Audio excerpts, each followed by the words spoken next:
The First Well, retold by Bookbox. There once was a small kingdom around a lake. One very hot summer, it did not rain, and the lake dried up. People grew anxious and went to the king. "It has not rained for so long. Our fields are barren," said the farmers. "There are no fish to catch. How shall we earn a living?" asked the fishermen. "Save us from disaster, good king," urged the women, as their children cried with thirst.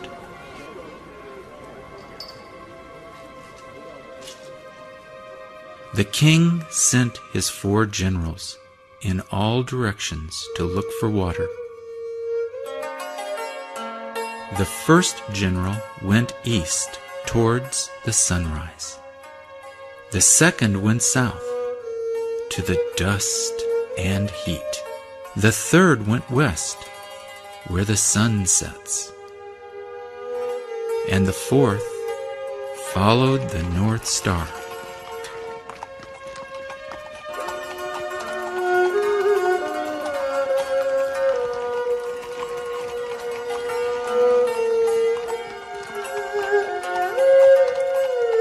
They searched day and night, night and day, high and low they searched, everywhere, but in vain.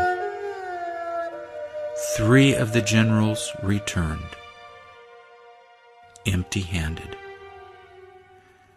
But the general who had gone north was determined not to fail his king.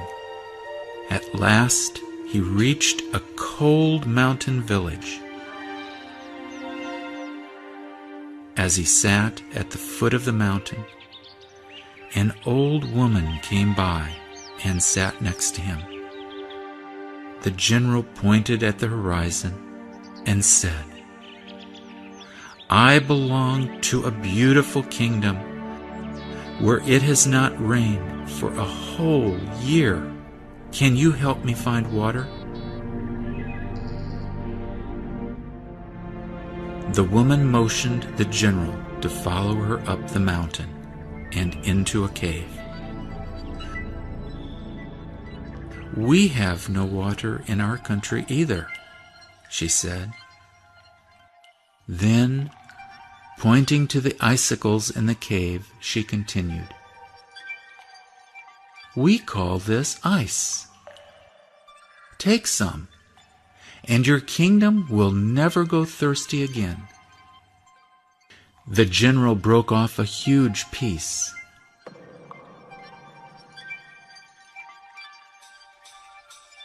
Loaded it onto his horse cart,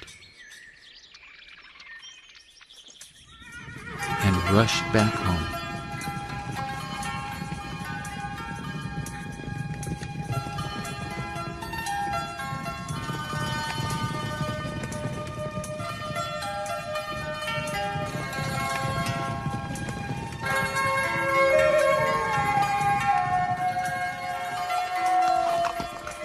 By the time he reached the court,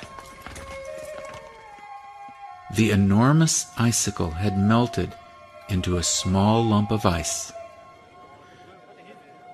Nobody in the court had ever seen ice, so everybody gazed at it with wonder. "This must be a water seed," one of the ministers exclaimed suddenly. The king ordered the water seed to be sowed immediately.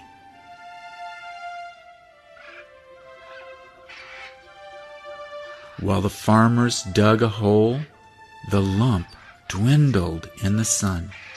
They swiftly placed the seed in the hole, but before they could cover it up, it had vanished.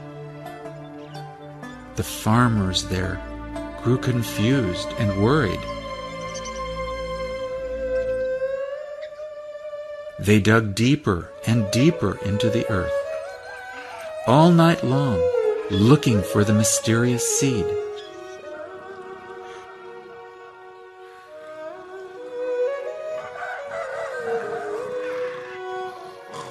At the break of dawn, the king found the farmers fast asleep around a hole. Curious, he peeped in and cried out in amazement, "Wake up, my worthy men! The water seed has sprouted. There's water in the hole."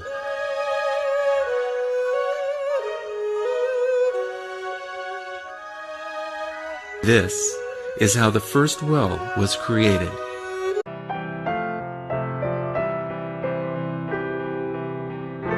The Little Pianist by Bridge Kotari.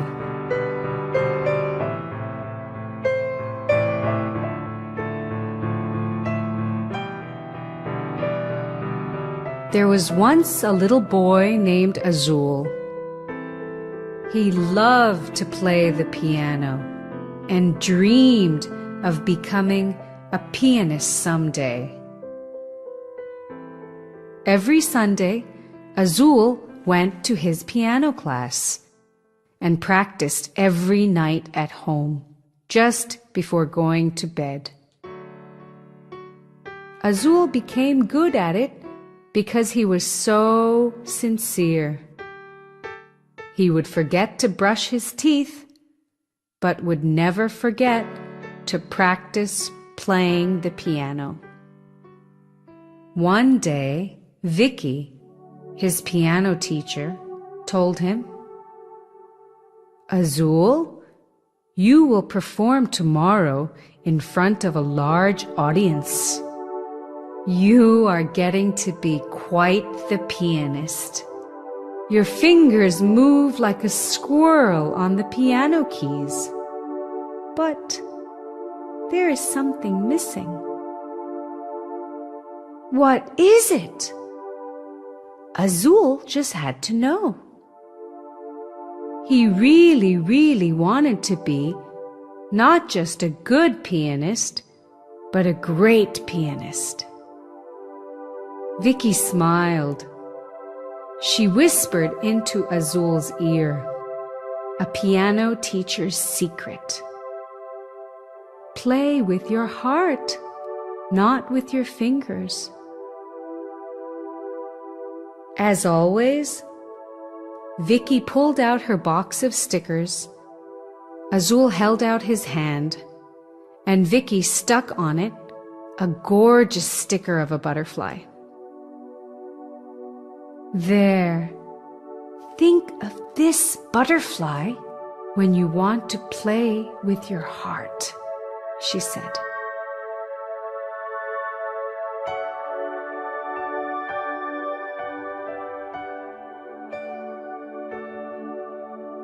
That day, when all the children played in the park, Azul just stared at his butterfly. He wondered,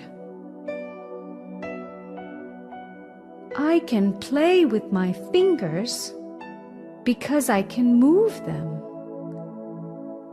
I can touch the piano keys. How can I play with my heart? I can't even see my heart."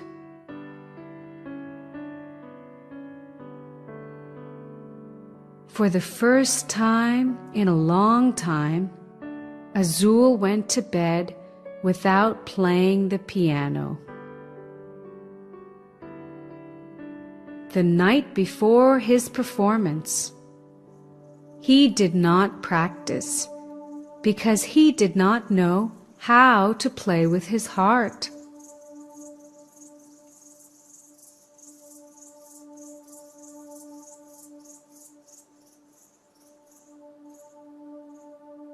When Azul woke up, he looked for the butterfly sticker.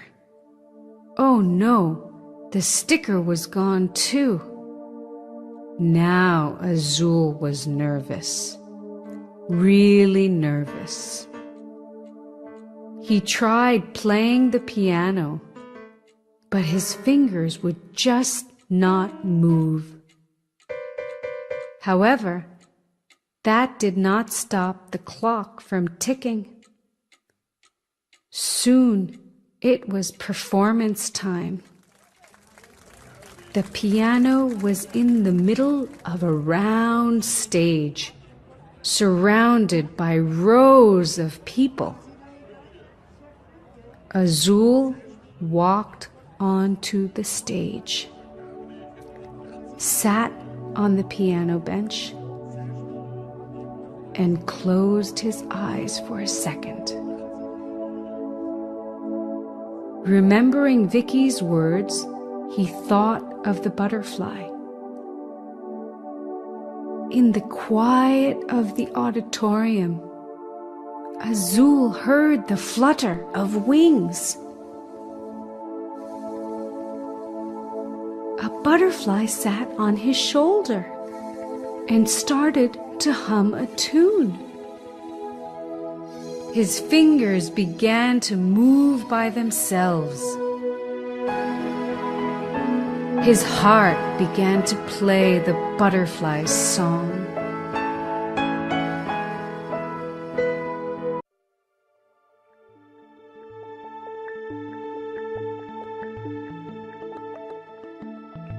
The Greatest Treasure by Amit Garg. One day, Peter found a treasure map. Hooray! I'm going to find this treasure and have some adventure, he exclaimed. Peter set off. He walked a long way and finally reached a forest. There he met Lion. "You are strong and courageous," said Peter to Lion. "Will you come with me on a treasure hunt?" Lion agreed and joined Peter. The forest was dense and dark. Peter was afraid. But with Lion by his side, he made it through. When the two finally reached the mountain, they met Eagle. "You have excellent vision and can alert us to dangers," said Peter to Eagle. "Will you come with us? We're looking for a treasure." Eagle agreed and joined Peter and Lion. The mountains were tall and craggy. Lion slipped, but Peter was swift enough to give him a hand and pull him up. Eagle, with his sharp vision, watched every step they took. Soon they reached the valley below, where they met Sheep. "Will you join us in our search for a treasure?" Peter asked Sheep. "And keep us warm when it's cold?" Sheep agreed and joined Peter, Lion, and Eagle. A cold wind swept across the endless meadow. They all huddled against Sheep, who kept them warm and cozy. The four finally reached the desert, where they met Camel. "You are called the Ship of the Desert," said Peter to Camel. "Will you help us get across and join the treasure hunt too?" Camel agreed. Peter, Lion, and Sheep mounted the camel and set off happily across the vast desert, with Eagle enjoying the spectacle from above. camel began galloping, and everybody cheered with excitement. Crossing the desert on Camel's back was thrilling. The five finally reached the ocean, where they met Turtle. "Can you help us cross the ocean?" Peter asked Turtle. "We're on a treasure hunt." Turtle agreed and joined Peter, Lion, Eagle, Sheep, and Camel. The rough waves almost drowned the party,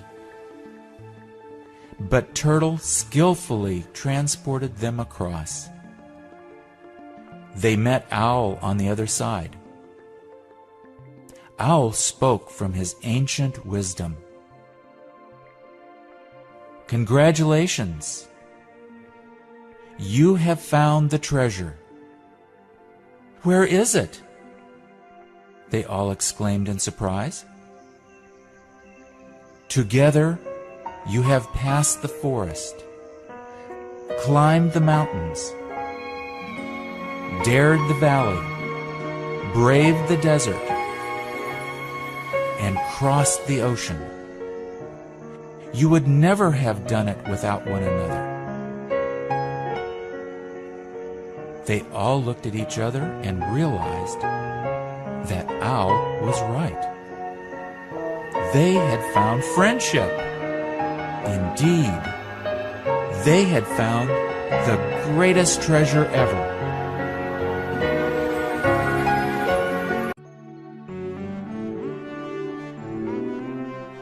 Rosa Goes to the City by Ahmed Garg. In the middle of a big city, there was a small zoo, and inside lived a baby elephant. Her name was Rosa. The zookeeper loved little Rosa very much and cared for her in every possible way. Many visitors came to see Rosa and watched in fascination as she ate a dozen bananas in one go. Rosa was well looked after, but she missed the company of other elephants.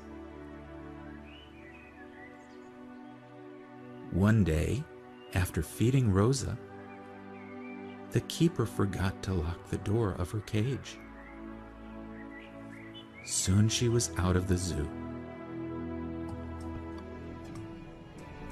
First, she came across an ice cream vendor standing by the roadside. He saw Rosa and ran away. The curious little elephant stuck her trunk into the icebox. Something tasted so cold, sweet, and delicious that she simply gulped it all down. Rosa kept moving about, her eyes searching for someone. Finally, inside a shop, she saw a herd of elephants on a television screen. "Friends," she thought, and marched into the TV shop. Everybody inside the shop ran out, leaving her alone. Rosa tried talking to the elephants on the TV screen, but they didn't reply. Confused and disappointed, she walked out. Back on the street, she saw a coconut seller selling coconuts.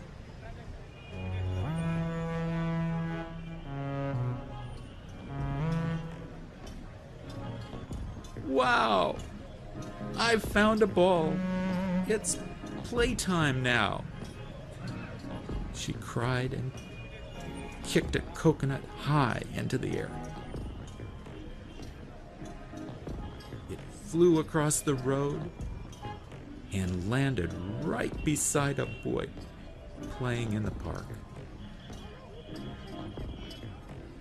Rosa ran across the road, determined to get her coconut ball.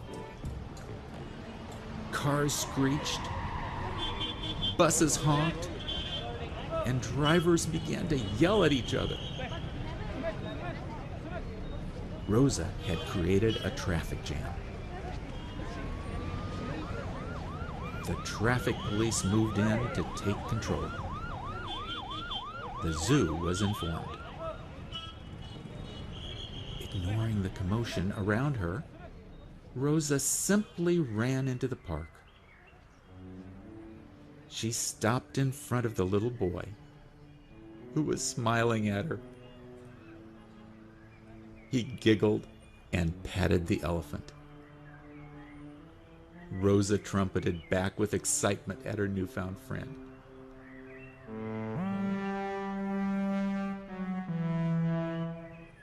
By now, the zookeeper had reached the park. Seeing Rosa in the open space of the park, he understood that she would never be happy in a cage. The zoo transferred Rosa to a protected forest, away from the city, where many other elephants roamed freely. Rosa grew up very happily. Now, instead of watching Rosa behind bars in a cramped cage, visitors could see her among lots of trees, still gulping down.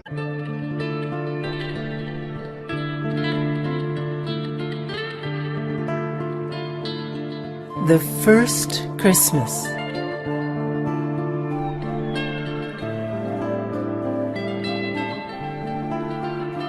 Retold by Eliane Pinheiro and Maura Hurley.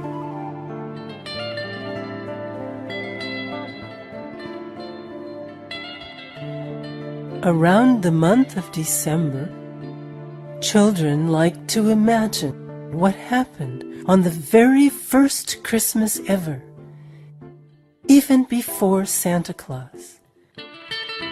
I know the story well, for I was watching it all from above, in the dark sky on the evening of December 24th, oh, so many years ago. I am the Star of Bethlehem.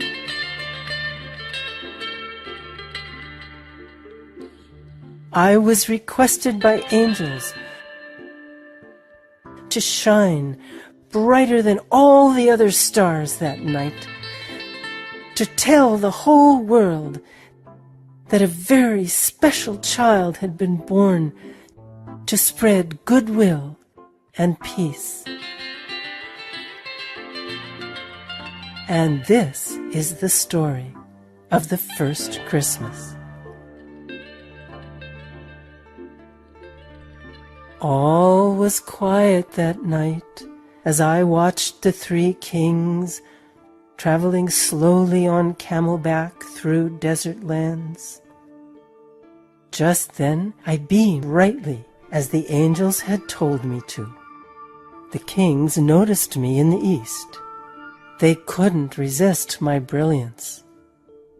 Perhaps they had heard that a star like me was going to show the way to the Son of God. Traveling through the night, the kings met shepherds watching over their flock. We are following that incredibly beautiful star there in the east to find the place where the Son of God has just been born.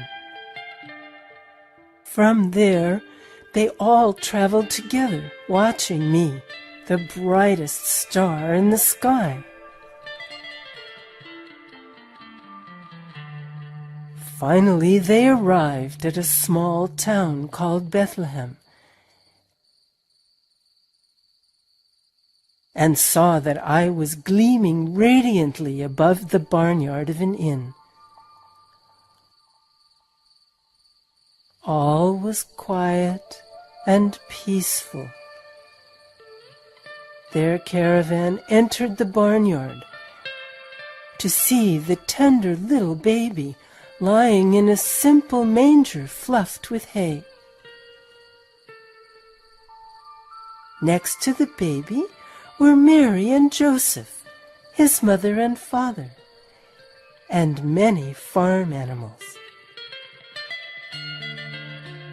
The kings offered the precious gifts they'd carried from afar for baby Jesus: gold, frankincense, and myrrh. The shepherds kneeled on the ground to pray. They were grateful for the gift of love and the purity the baby brought. Many people offered gifts after that.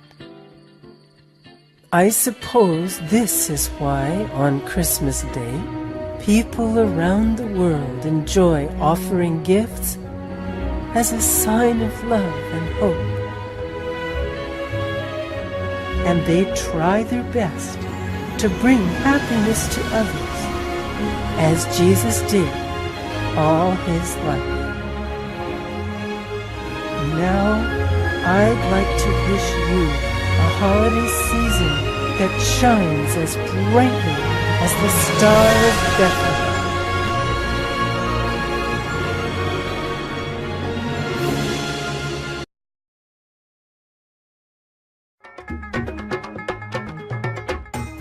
Tihar Jail. The jail warden led me through a dark, winding passage. I was almost suffocated by the humid stench of the open gutters that lined the walls.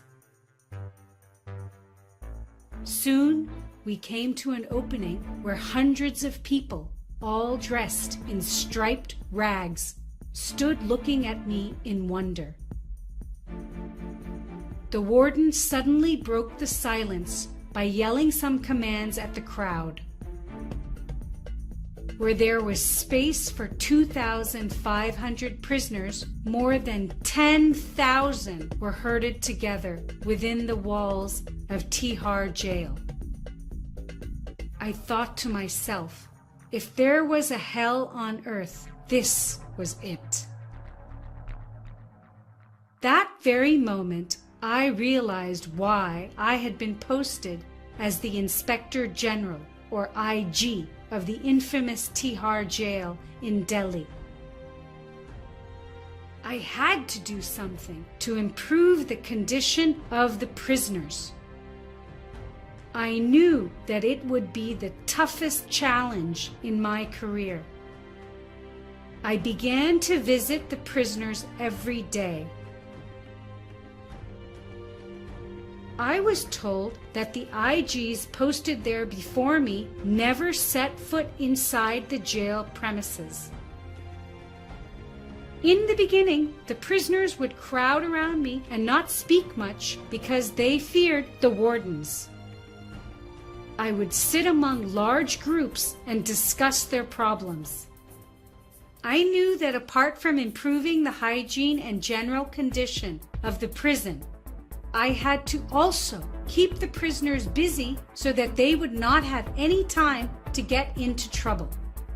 I started by introducing some simple but effective routines for them, such as walks around the prison, sporting events, and cultural events like singing and acting.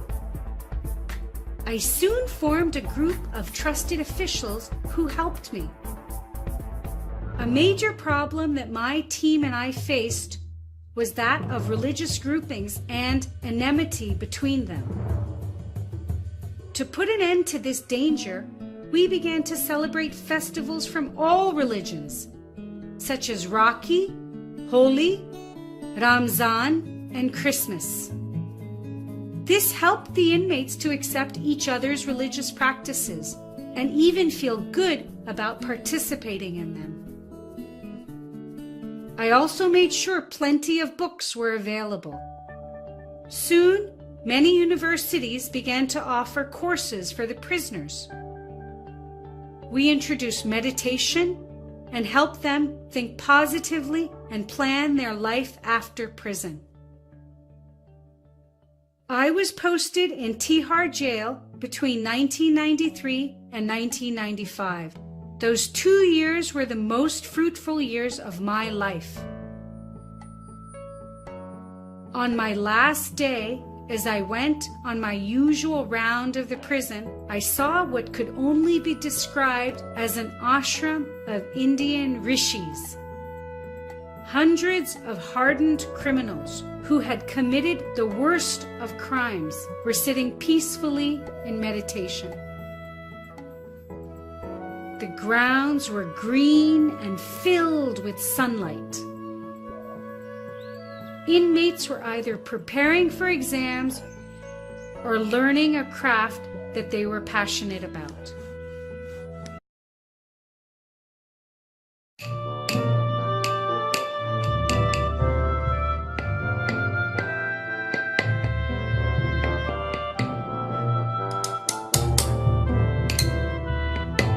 The Elves and the Shoemaker, retold by Bookbox.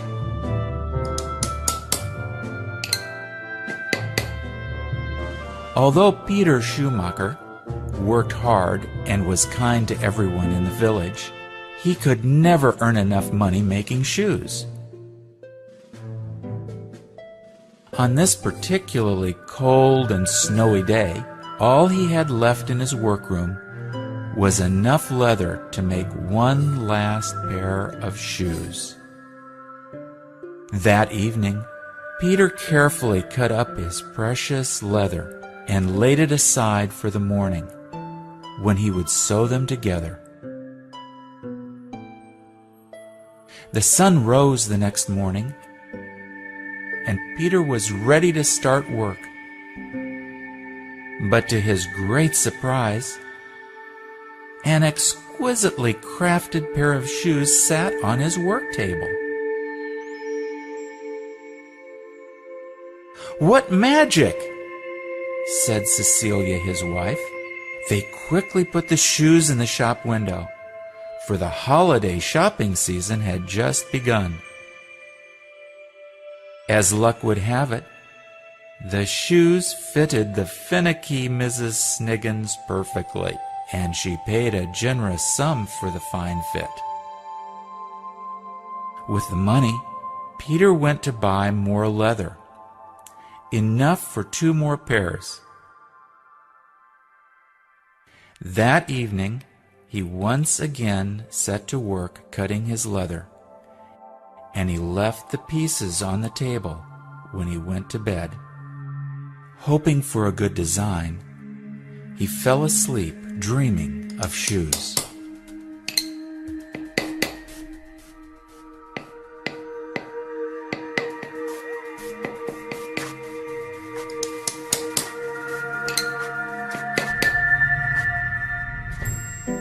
When he awoke early the next morning, he again found 2 finely crafted pairs of shoes before his eyes. Customers bought these up quickly, for they were masterpieces. Now Peter could buy enough leather for 4 pairs of shoes. This magical business went on for some time, and Shoemaker's name became well known for the finest shoes in town. These days, life was much better for Peter and Cecilia. One day, Cecilia said, "I wonder who's been helping us so much." Peter announced, "Tonight, we will hide in the workshop and see what goes on there." And so they did. At exactly midnight, 2 tiny elves tiptoed in and began to work. swiftly making the fine shoes. They were shabbily dressed and weren't even wearing shoes themselves. Before daybreak, they had already dashed off, leaving several pairs of shoes ready for sale that day. Peter and Cecilia were grateful to these little elves and worried about them working so hard in such cold weather. So Peter set to work making 2 tiny pairs of shoes, and Cecilia stitched 2 warm sets of clothing for each of them. On Christmas Eve, instead of leather pieces, they set the little shoes and clothes out and hid themselves again. At midnight, the elves popped in and saw the new clothes. In a flash, they had them on their little bodies. They were so happy that they laughed and chuckled and danced right out the window, never to be seen again. Peter continued making shoes every day, and he and Cecilia lived a very happy and contented life for many years, as did the elves.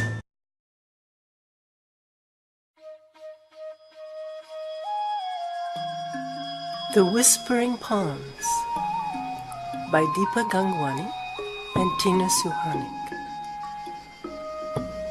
Mori was a little girl with big brown eyes. She lived with her parents in a beautiful coconut grove next to a small blue lake.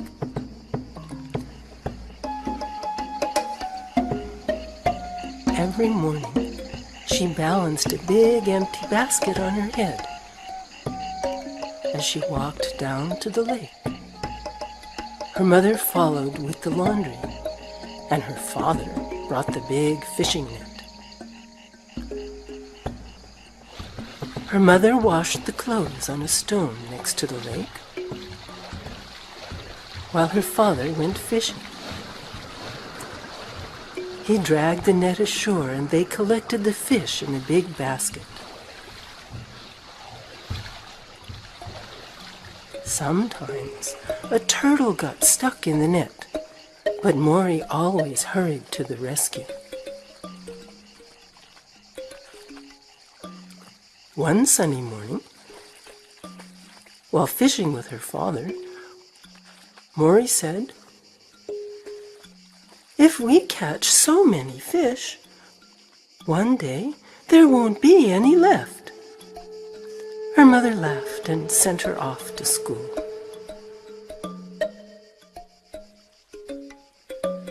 Under the shade of the trees, Mori's mother fell into an uneasy sleep.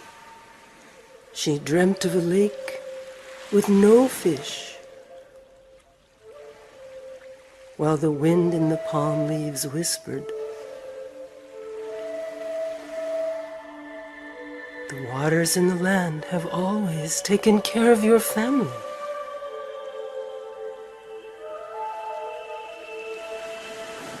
So you have to take care of them in return.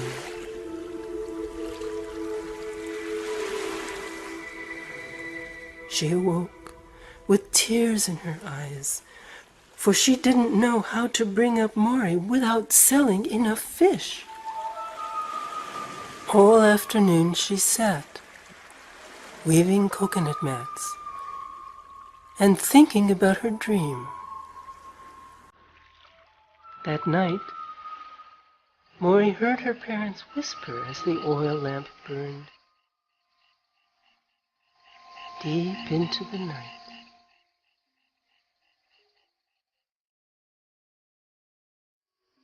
The next morning, her father gave her a smaller basket. How can we carry all the fish in this little basket? Mori asked. We will only take as many fish as will fit inside this basket, he replied. Mori was puzzled. When she came back from school, she was happy to find her mother making soap and oil from the coconuts.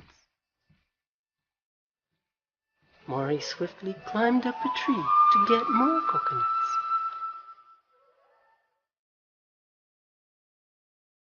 But her mother cautioned, "Don't pluck them. We must only use what the tree gives us."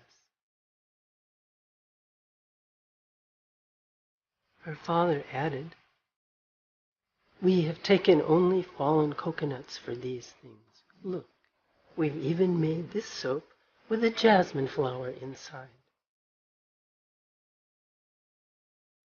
From that day on, the family made brooms from the palm leaves and wove mats from coconut fiber.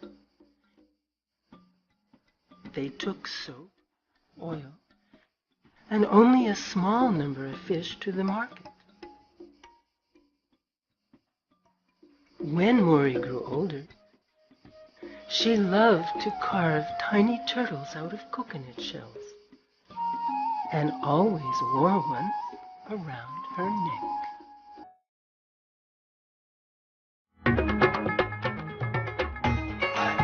Thank you, Mr. Secretary. I grew up in a family of sports lovers. My father adored tennis. He was a national champion. And my mother was a badminton player. After school, our whole family met at the tennis coaching center. My mother would come from home dragging along a bag that had everything from hot milk and fruits to tennis clothes. My younger sister Rita and I would run all the way to the court right after school. We would sit together on the side bench and try to finish our homework while waiting for our turn. As a teenager, I traveled all over the country playing competitive tennis. I didn't have much money then and had to travel in unreserved train compartments. The travel would be exhausting as I hardly ever got a place to sit. However, the benefit of third-class travel was that students got the ticket at half price. But it was hard to get a hold of the form that would allow me to do so. The Secretary of the Tennis Association issued these forms and was a very important person. He liked to prove his importance by making applicants wait. Sometimes I wasted an entire day waiting to see him. I had homework, exams, tennis, and often extra fitness sessions, but had to sit in a queue which never seemed to move. I would beat my fists angrily on the bench, feeling helpless. On one such occasion, after waiting for hours in a queue, when I finally managed to see the secretary, I couldn't hold myself back anymore.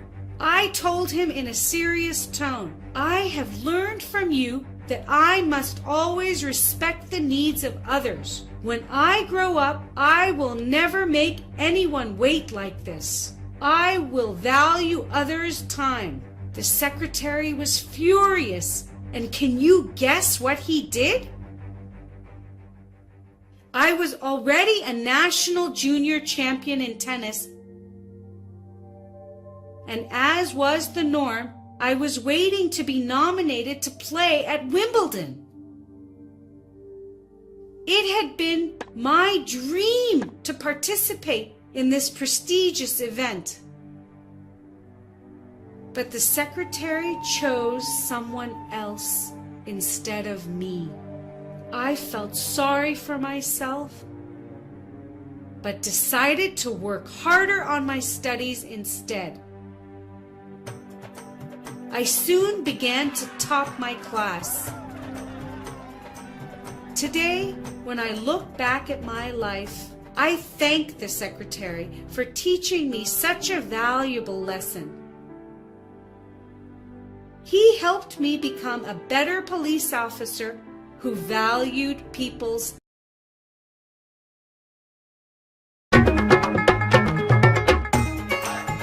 Crane Bedi.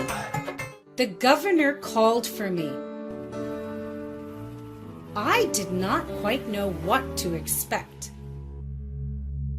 He called me inside his office, looked at me and asked, "Kiran, do you know why I have called you?"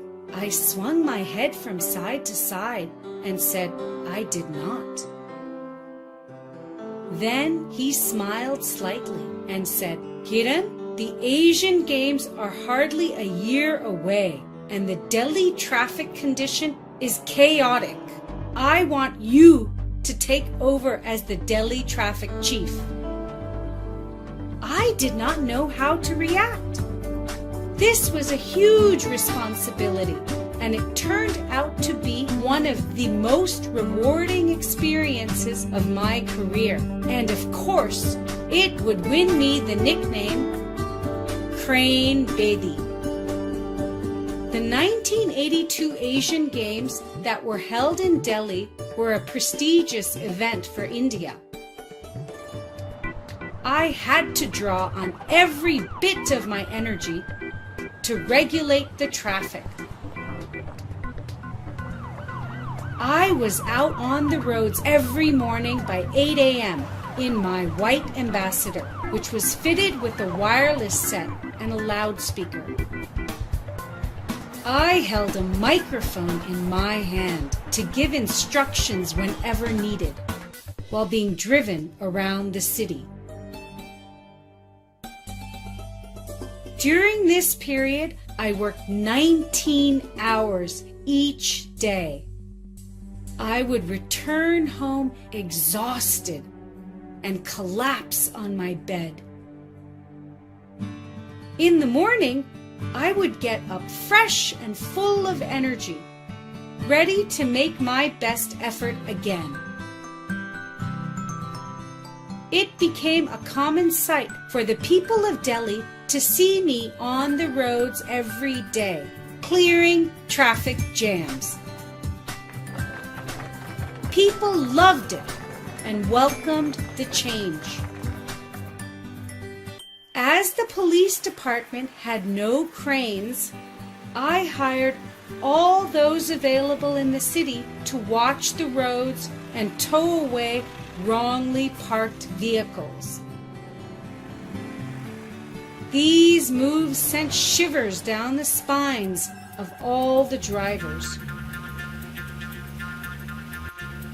They hurried into parking lots as they were scared that Crane Bedi might come.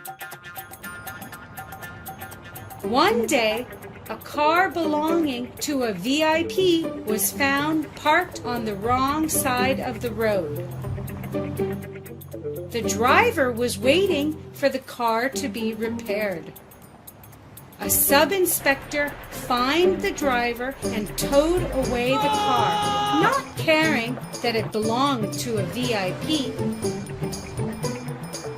In fact, it happened to be Prime Minister Indira Gandhi's car. In spite of this, I gave all my support to the sub-inspector. for performing his duty.